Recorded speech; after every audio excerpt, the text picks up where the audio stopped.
So this is the recap for Big Brothers 18, Episode 8, Live Eviction. So, Victor is thinking that, oh, he's safe even though he's on the block. He has no idea that the reason why he's on the block is because people don't want him there. He's basically Jozea Part 2, as far as the house is concerned, so that's why they're trying to get him out. He's thinking that there's a bigger target in the house, and that's Vanessa. Well, that's true, but even though Vanessa is a target because... Vanessa? Tiffany! See how the two they're thinking that... Victor's thinking that Tiffany is the bigger target because of the fact that she has this whole thing of she's super paranoid and it's really bugging people. But what he doesn't know is that they might want to get her out next week or within the next couple of weeks. But it's his time. It's officially his time. So we get past that. Frank has this issue of Frank is using Bridgette. Frank is using Bridgette / everyone else to try and build up his own personal game while he goes and plots and schemes to make sure that he ends up on top, which is basically what I just said. Oh yeah, please like, comment, subscribe, by the way. And Bridgette doesn't realize that she's going to become collateral damage if she keeps going down the path that she's going, because people know that she's acting like Ratatouille. Ratatouille. But the thing with her is, like, her alliance people, plus Tiffany, were talking to her. She went upstairs and told Frank that entire conversation. So now Tiffany is still thinking Frank has to go, and Frank really has to go. But James realizes there might be a girl alliance. There might be, well, there actually is one, but it's not the one that he's thinking of. But in general, he's telling the guys there might be a girl alliance and that they have to watch out for that because each time he goes and tries to just hang out with the women, they're always having girl talk. And he's not dumb. He knows their version of girl talk isn't girl talk. They're usually talking about the competition in some type of fashion. Nicole is kind of over Frank right now because Frank is definitely trying to do some mind games, and Nicole's not dumb. She's not falling for it. She realizes that Frank is on this tip of, this is what I have to say. You're going to listen. You're going to partially agree, and then we're going to go from there. Nicole's mantra is, yes, Frank. Yes, of course, Frank. I'm smart enough to play my own game, Frank, but let's just pretend that I'm not smart enough to play my own game.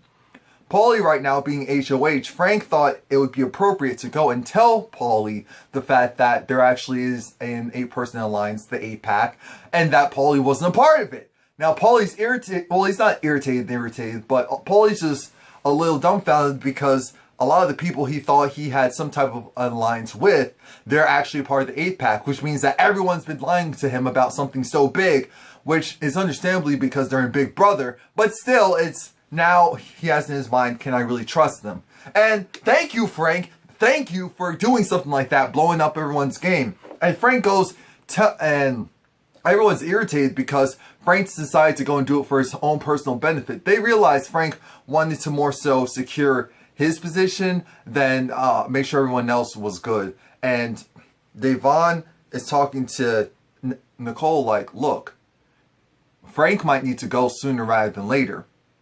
Frank might need to go sooner rather than later. And Devon's also concerned with the fact that, you know what? Oh yeah, Zakiya is irritated because she's very close with Paulie. And of course, now that Paulie found this out, it's like, damn, I'm supposed to be close with this guy, but he now knows that I've been keeping this big secret from him. And Devon's irritated and kind of afraid because she realizes she doesn't have anyone in this personal game this season. She doesn't have anyone to fight with her and fight for her, and she can fight for them, and she knows that they're just the only two to the end type of thing, because everyone is pretty much paired up, and so it's just her. If there was, for example, a double eviction, and they had to make a decision, they might decide to go and just put her out there because she's not fully aligned with just another person that could really have her back. Now it's time to present day, and everyone does their speeches, and it's time for the live eviction. Long story short, in the live eviction, it was a vote of everyone against Victor except for Paul. So I appreciate the fact that Paul was loyal, because loyalty comes very far, and loyalty can aid you in this game to a certain degree. It's just that Paul aligned himself with the wrong people. Victor, it was weird. It looked like Victor wasn't completely shocked but he was still a little shocked and surprised that he got kicked out. Here's the reason why Victor got kicked out. He was talking about how honest he was and all of that. I call him Jozea Part 2 because of the fact that it was a continuation of foolery.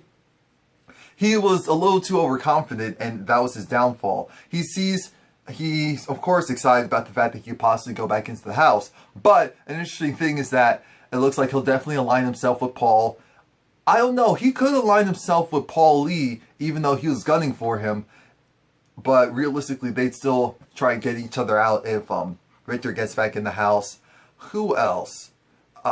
Bronte was just saying how, you know, you put too much stuff out there. She was right about that. Natalie told him, you were cool and all, but the way how you treated some of the women in the house overall was kind of sketchy. So she's not really pressed about him being out. Now it's time for the new HOH competition where, of course, a new HOH will be crowned, / a new, all the rest of the house guests that are part of that team will be safe. And they're playing like a Big Brother version of tennis / ping pong. So they have these balls and they have to bounce it in this trampoline racket. And there's a tennis court. And so, but it's kind of at an angle, an uphill angle, and they have to keep it within their side of the court, in their box of the court, and there's these numbers. Whoever gets the highest number wins that particular round. Of course, if the ball goes out, you're out. What happens? Guess who won? Guess who, of all people, guess who won? Bridgette! Bridgette won. And so congratulations to Bridgette. I'm a little concerned because I feel like this means that Frank is going to have a lot more power in this house. But Bridgette is a wild card. Bridgette is kind of shifty and shaky where even though she's aligned with some people, I feel like she's okay with breaking certain alliances, which I'm fine with. And hopefully that alliance is with Frank. Hopefully she realizes that people come to her and mention Frank as someone who needs to be put out, and she doesn't go and run back and tell him. She starts playing her own game because this is still within the first couple of weeks. These people aren't gonna be a part of jury. So go and piss them off and do whatever you want to them in theory, because it's not like they're going to stay within the house. I mean, going to have an impact on you winning the game. Now, that was it for Big Brother this episode, the live eviction. Please like, comment, subscribe. Again, I do all the episodes for this, recaps for all the episodes this season, which means that Thursday's night's episode will be up on Friday. Wednesday's episode will be up possibly Wednesday night or early morning. Early morning, I mean like 1, 2, 3 a.m. in the morning. That's when I put these up, I know, and I still have a regular job. And Thursdays are Friday morning. So, again, please like, comment, subscribe. Look at my other recaps if you're interested.